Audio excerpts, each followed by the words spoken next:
Now, Christine, now that my lair is fitted out with my new home entertainment system, I will show you what true horror means. Today I'm going to review the terrifying Robert Englund version from 1989. Off the back of the musical success, Hollywood thought, I know, let's remake Phantom as a splatter horror slasher movie gore fest with Robert Englund. You know, Freddy from Nightmare on Elm Street. Sounds great, doesn't it? Well, let's pop this sucker in and find out. The film opens with this eerie quote from this guy, which I reckon this is all made up because I can't find any reference to this guy. Ooh, Gaston Leroux's Phantom of the Opera, with a shot of 1980s Manhattan behind it. Surely that's a contradiction in terms. Obviously this isn't going to be Gaston Leroux's story, seeing as it's set in modern day. This is my main gripe with this otherwise excellent version. Although the majority of it is set in gaslit Victorian London, it's bookended by a load of garbage set in the modern day, which really wastes a lot of time that could otherwise be spent on phantomy goodness. It also doesn't make a lick of sense when you analyse it. So, analyse it is what I'm going to do, and get it out of my system before I review the rest.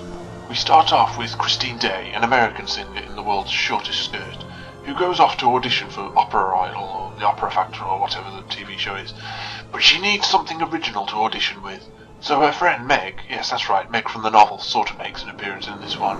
She shows up with this Don Juan Triumphant manuscript, which was rotting on a top shelf somewhere. Then this happens. Why it happens is totally beyond me. Is all the film from here on meant to be a dream or a hallucination? I don't know. Probably make more sense if it was. So anyway, she goes to sing for Simon Cowell, and suddenly she gets hit on the head by a sandbag. The film goes into slow motion screamage.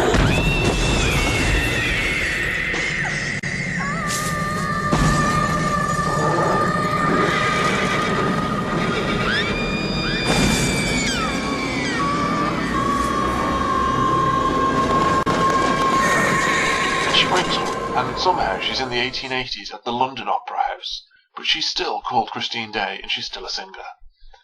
Now, what in the name of Eric's vest is going on here? Is the rest of the film a dream because she got bashed on the head? Well, you'd think so, but no. At the end of the film she wakes up and the horror continues in the real world, so no, obviously it's not a dream. So has being struck by this bag somehow sent her back in time, which I think is called time slip phenomena? Well no, because the basic rule of time travel is that you move in time and not in space. So in the modern day she's in New York, yet somehow she manages to not only move back in time, but to cross the ocean to London. That's impossible. So is it as commonly assumed that she has unlocked a memory of a past life where she was a singer in the 1880s and is later reincarnated as her modern day counterpart?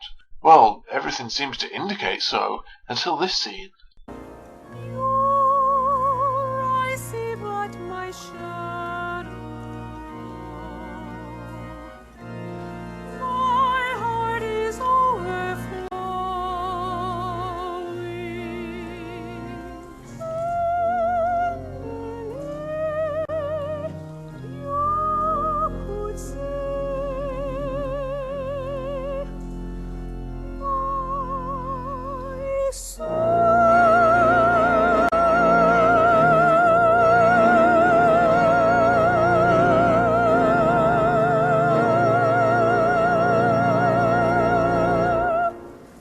How did you know the words to my music? Yes, Christine, just how do you know the words? You don't read it until 100 years later. I sang them before. I don't remember where. It's impossible. No one's heard that music. Okay, I can sort of buy into this thing that modern Christine gets memories from her past life. But are we seriously expected to believe that past Christine can get access to memories that don't occur until 100 years later? That's just crazy! Why did they make this so complicated? In fact, I could almost buy into this two-way memory deal if the scene had occurred after Eric forces the ring on Christine's finger, thus making her trapped in the same cycle of doomed immortality as him. But this scene comes before it, so I give up. I just don't get it. If anyone can explain it to me, please put me out of my misery. I need a drink. Yes, let's have that drink. So why on earth did they decide to complicate the story with all this garbage set in modern-day New York? Well, I can offer some explanation. According to an interview with Robert Englund, this Phantom movie was always conceived of as a two-picture deal, the second being set entirely in modern-day New York. This is why there had to be modern elements in the film. and Eric had to be capable of living forever to bridge the time gap. The second film's plot apparently had the Phantom living in the underground subway stations of Manhattan and looking after a load of homeless kids, sort of like Fagin. He meets and falls in love with a singer, but just like in The Man Who Laughs, the girl is blind, so she has no idea that Eric is disfigured. Her father is killed by skinhead thugs, so Eric sets out to avenge his death, presumably in the most bloody way possible. Now, I don't know about you, but I think that storyline sounds awesome. But the film was never made, probably because the first one wasn't the big hit that they hoped for. I think it's a terrible shame, and I think that seeing as this Phantom is immortal, they could easily make this film today, even though nearly 20 years have passed. I'm sure Robert Englund would be up for it. He sounded very keen on the idea in the interview, and he thought this script for the second film was better than the first. Even if they don't make this movie in the end, I think at the very least Andrew Lloyd Webber should have bought the rights to the movie treatment, and he could have used that for his stupid Phantom musical sequel.